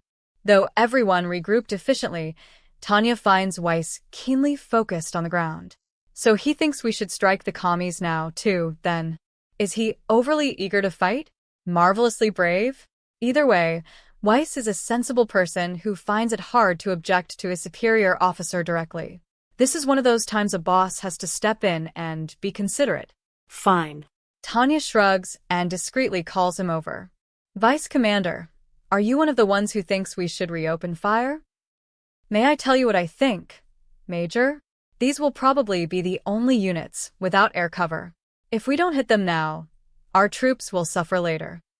When Tanya asks Weiss directly if he is dissatisfied with withdrawing, he makes an argument. And what he says is correct. It's not as if Tanya hasn't considered that their opponent may have dropped the ball. And it's because she followed the same train of thought that the battalion is withdrawing. It could be a trap, couldn't it? These are communists we're talking about. We can't rule out the possibility that while we're playing with the division in charge of getting beat up, they send in the real fighters. Even the United States Navy used radar picket ships almost like targets for beatings. Using them for the defense of the fleet was simply reality. As long as the opponents are communists, the possibility that they would use some random unit as a decoy and then attack with their real forces can't be ruled out. Okay, let's continue with the search and destroy procedure. I just hope it goes well. With that, she tells her troops to follow and sneaks in repeated anti-surface attacks on what appears to be a Federation army attack route. This is what it's like to achieve great success and against virtual swarms of enemies. The battalion notices new enemy ground divisions 7 times, but they never meet any enemy air or mage forces. The plan was to search and destroy, to lure the enemy like a violent light trap, but though they rain punishment on the ground, the enemy never appears. Upon reporting as much to the 3rd and 32nd Divisions hold up in TIEGENHOFF, Tanya spots what seems like a new batch of ground forces. There are still more? She's practically lost patience by now. More fresh troops? What are you even thinking at this point, you Federation jerks? You're going to expose all these combat resources as targets for anti-surface attacks? I don't get it. If the Federation really doesn't care about losing 8 divisions, then I wonder about the extent of their reserve forces. How many are there, even in just this district we're covering? No. There, Tanya switches gears and whips her exhausted body into shape for another anti-surface strike. As if it was her intention all along, she carries out a strike on the 8th Division of the day in order to continue searching for mages. The results are the same, and the 203rd Aerial Mage Battalion must have gotten used to the Federation's anti-air interception. They cruise for a few minutes on the edge of the gun's range, and when the Federation troops start to shoot in panic, the mages are calmly observing their targets. Is this just how they do things? While they exhibit unexpected self-control in not shooting blindly when the mages are out of their range, they have a tendency to shoot all they have the moment we just barely enter it. If you remember these kinds of peculiarities about enemy armies, they're surprisingly handy. Making a mental note, Tanya nods at Serebryakov's exhausted-sounding report that the battalion has regrouped and no one is missing. Nice work, Lieutenant Serebryakov. No losses, but how about fatigue? Major, we're pretty tired. Serebryakov almost never complains, but she admits now that she's exhausted. Guess it's that time. Tanya is forced to accept that even her battalion has limits when it comes to their ability to sustain tenacious combat. Since they're performing recon in force, they're carrying weapons and ammo under the assumption there will be combat. And it's an aerial mage unit. With their computation orbs alone, they have a number of anti-surface strike options. They don't even have to use formula bullets. She's been coaxing the limits further up as they continue fighting, but her subordinates really are nearing dangerous levels of exhaustion, not to mention running out of ammo. What was that division just now? As expected, it was a new one, not one of the 7 we've already hit. Guess we should take the air fleet's reconnaissance seriously. So this is 8 divisions?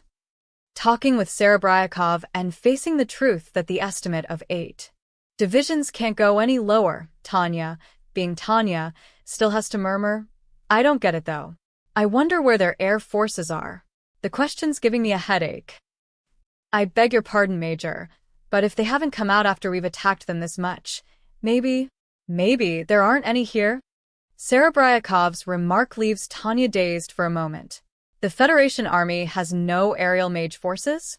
She laughs it off as impossible. But Lieutenant Serebryakov, that can't be true. They're the ones who went on the offensive. And besides, Tanya continues to explain, unlike the pre-modern Dacian army, the Federation army may be communist, but the Federation still manages to count as a major power. Regardless of the quality, it does employ aerial forces, and there have been reports from various units that they were fairly tough. Have you read the combat reports from the air fleet deployed in the East? They say they're currently battling it out for air superiority with Federation air forces, including mage units. Yes, Major. But that means the Federation army should understand the importance of air superiority. That's true. Tanya nods. Though the war is going in their favor, she hears that the aerial battles are difficult. After all, many of the Imperial mages are stationed at important points in the West, having a staring contest with the Commonwealth. Not that there are so few in the East, but having to deal with the entire Federation army head-on is intense. They've left us alone all this time.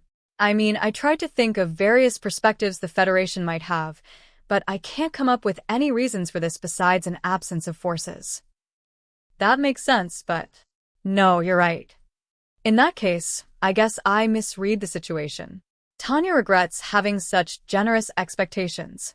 Instead of worrying about searching, we should have concentrated our efforts on anti-surface strikes.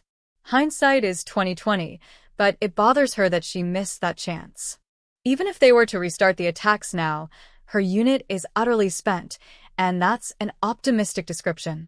If she pushes them too hard, they won't be able to exhibit their full capabilities even if restarting is possible. Tanya's logical calculation of pros and cons flatly rejects pointlessly thrusting elites such as the 203rd Aerial Mage Battalion into a mass of enemies as a meaningless sacrifice. It's a terrible shame, but they need rest and supplies. We'll withdraw. Ask TIEGENHOFF for rest and supplies. We'll leave the job of attacking the ground forces to another mage unit. Oh, Tanya continues.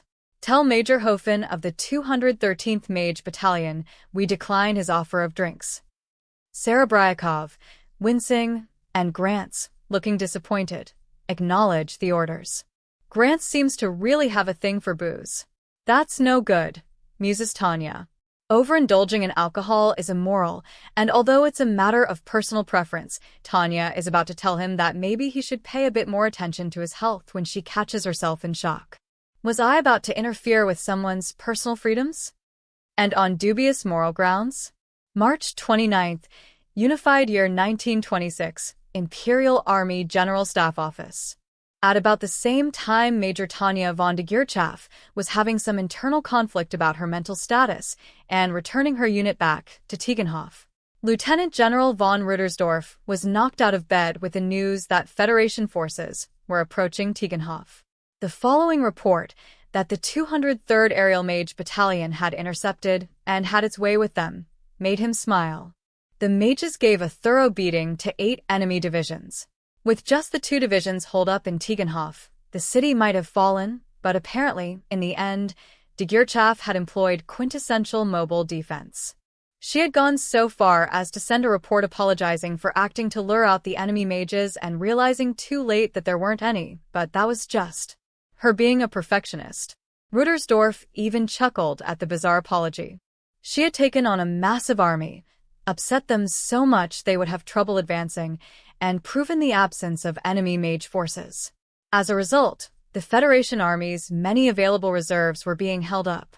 Splendid. Magnificent. He was sure, then, that they would be victorious. There was only one thing to do now. Send in a torrent of soldiers, all the men the Empire could move, to hit the exhausted Federation Army's enervated weak points.